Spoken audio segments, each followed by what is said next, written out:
India की कि उन्होंने 2:30 बजे फिर वही हरकत कर दी क्या कि जी नूर खान एयरबेस पे, शोरकोट एयरबेस पे, 2 एयरपोर्ट्स पे और सुन उन्होंने फिर अटैक किए उसी रात को, 6 और 7 की दरमियानी रात को।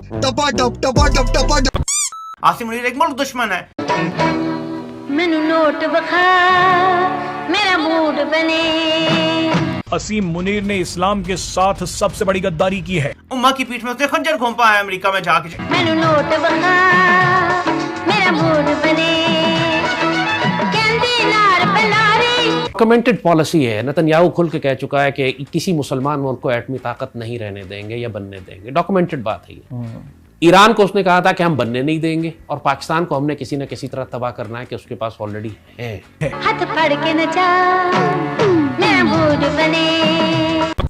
एक कहावत तो आप सब लोगों ने जरूर सुनी होगी कि झूठ के पैर नहीं होते। हाँ भाई हाँ। सच को कितना ही दबाने की कोशिश की जाए, लेकिन सच जमीन फाड़ के आसमान चीर के बाहर आ ही जाता है।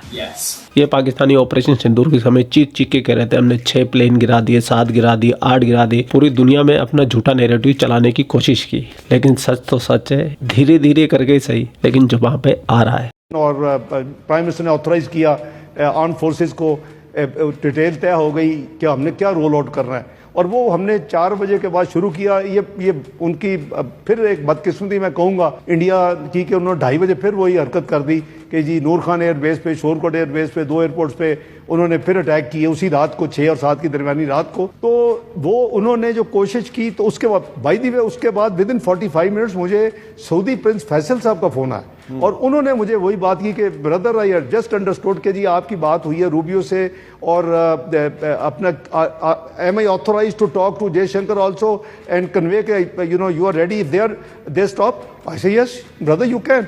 और उन्होंने मुझे वापस फोन भी किया। प्रिंस फैसल ने को 20-25 में फोन किया कि मैंने जयशंकर साहब को ये कह दिया।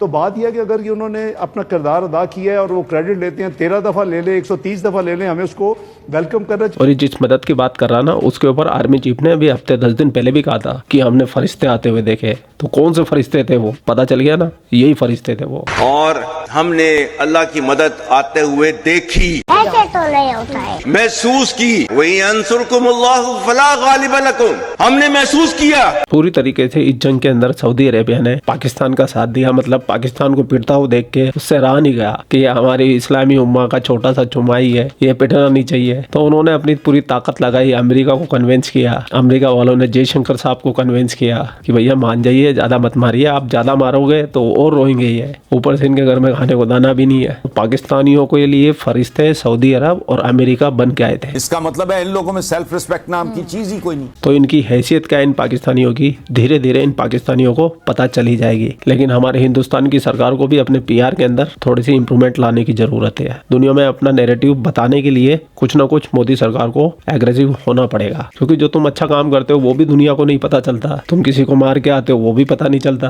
पता चलता लेकिन स्लो। अगर उसी वक्त कार्रवाई हो, पीआर टीम और पूरी दुनिया में प्रमोशन करे, प्रोपेगेंडा चलाए और बताए दुनिया को कि भारत का नैरेटिव क्या है, तो इन टटपिंजों की औकात है। 6 प्लेन, 7 प्लेन, 8 प्लेन कुछ भी बोले जा रहे थे। खैर अब तो आसिम मुनीर की भी फटी पड़ी है, फट के फ्लावर हो रही है। जहां भी घूम रहा है बंदा, जहां भी घूम रहा है वहां पर बुलेट प्रूफ जैकेट के साथ जा रहा है। अभी लीबिया के अंदर गया, मैंने फोटो पोस्ट भी डाला था, वहां भी बुलेट प्रूफ जैकेट नीचे पहनी हुई है, उसके ऊपर अपनी ड्रेस पहनी हुई है। अपने जीएचक्यू के हेडक्वार्टर में मीटिंग कर रहा है, वहां भी बुलेट प्रूफ का शीशा लगा रखा है। इतनी फटी पड़ी है इनकी। आर्मी चीफ आजकल जहां भी जाते हैं बुलेट प्रूफ जैकेट, वेस्ट, जो भी आपने उसे कहना है, वो पहनते हैं। बनियान की तरह की होती है। जैकेट का मतलब ये नहीं होता कि जैकेट या को बड़ी मोटी, आजकल तो इतनी पतली भी वो होती है कि वो बिल्कुल कपड़े की तरह की होती है।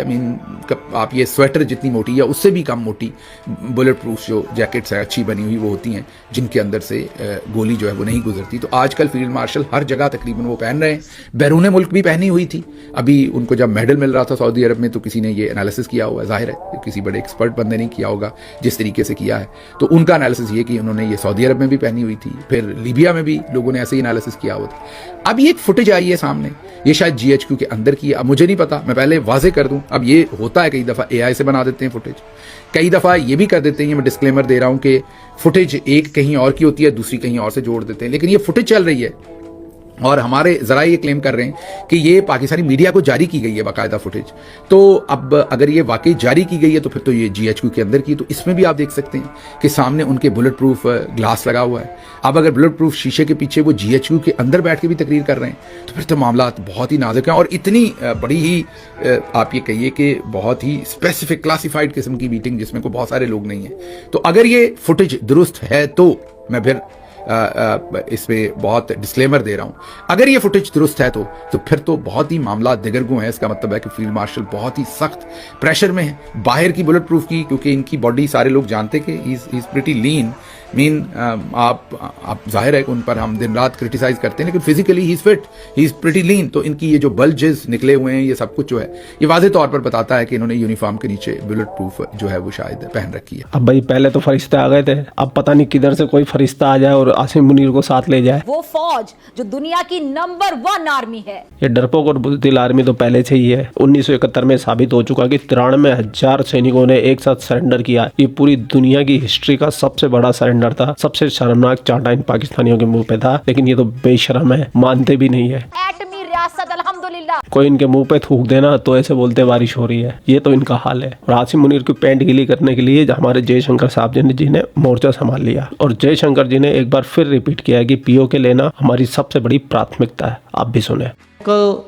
Situations, things which people took for granted, and because you asked me about POK, I'll answer that very directly. Look, forget I will come to POK for a moment. Take even 370. People just assume 370 cannot be changed, and that, this is something we just have to accept because the politics of the day had driven it very deeply into public consciousness. Now we see, once we change it, then the entire ground situation changes. So all I can say with respect to POK, that there is a parliament resolution. Every political party of this country is committed to ensure POK, which is a part of India, returns to India. This actually is our national commitment.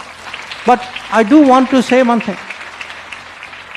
I didn't used to get people ask us about this 10 years ago or even 5 years ago. It is when we have done, when we have put 370 to rest. Now people understand, yes, the POK is also important. So what has happened today is because we have, finally taken the right decision on 370, I think in the minds of our own people today, the POK issue has come to the front of their thinking. And as they say, before the first prerequisite for something happening is first it must be in your thoughts. Once it is in your thoughts, the rest will certainly happen at some point. And last question, what can MEA do?